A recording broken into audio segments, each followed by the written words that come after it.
Whether on the gridiron or the hardwood, this is a busy time for the Cowboys. The football season is coming to an end, but the basketball season is really heating up.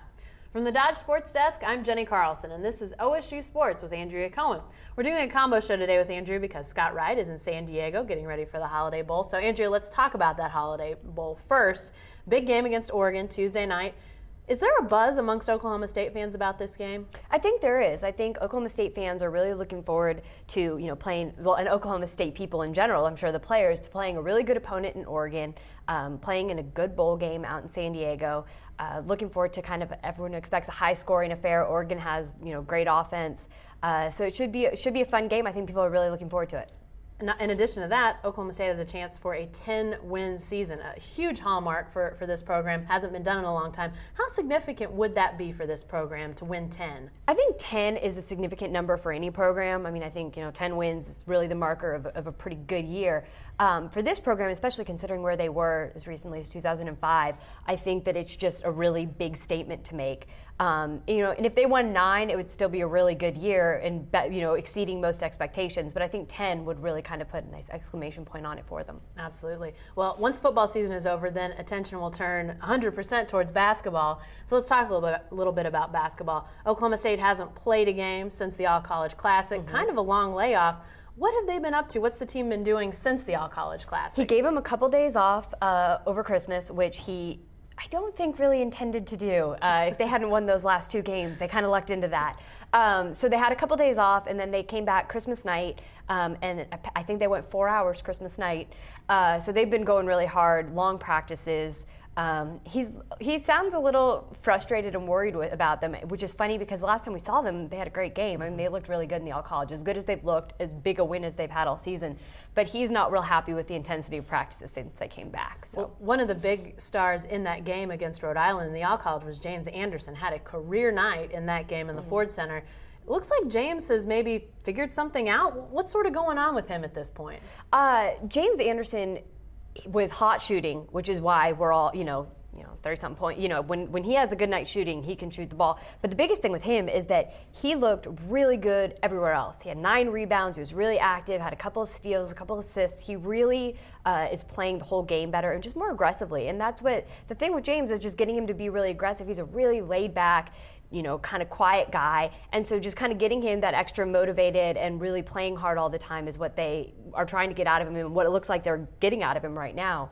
But yeah, by far the best game he's played. Another guy who they're getting a lot of really good production out of is Terrell Harris. You wrote a little bit about this in today's Oklahoman, Monday's Oklahoman.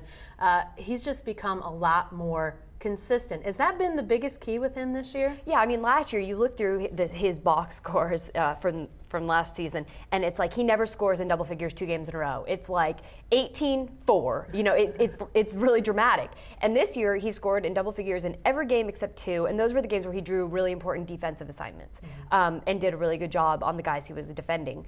He's kind of goes about it differently. He was telling me yesterday that it's a different mindset for him, and he used to just kind of go and is like, well, if it's good night, it's good night. If it's not, it's not. And now it's kind of, he said, mentally preparing yourself in a very different way for every night. You have to be good, and I think he likes that they rely on him. I mean, I think it's been made very clear to him, like, you have to be good every night, and he has been really consistent for them this year.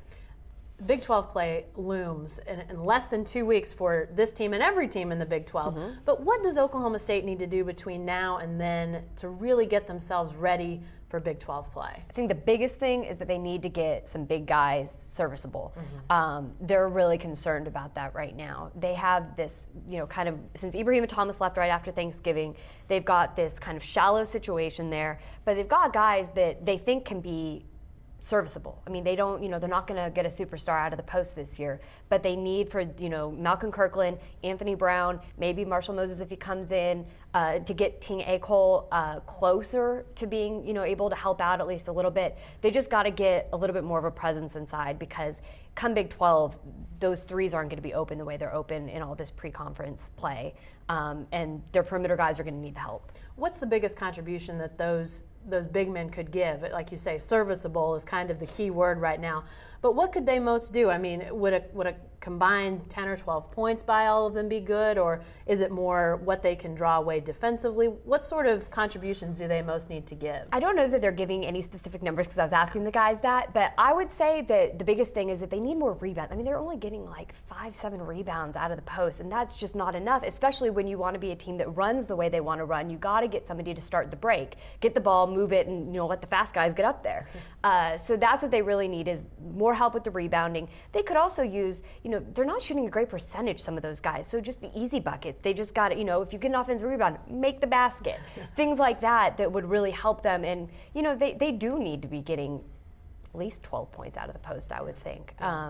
So there are just some little things, and they think that those guys can do it. They just got to get consistent and get ready for the Big 12, where it's going to be a lot harder to do it. Yeah. Well, we know you're going to be continuing to monitor that, as with everything involving OSU basketball. And Andrea will continue to provide in-depth coverage of OSU sports. And next week, we'll talk more with her about the Cowboys getting ready to start conference play in basketball, and you won't want to miss that. To follow all the news and analysis, stay with the best coverage team anywhere at newsok.com and every day in the Oklahoman.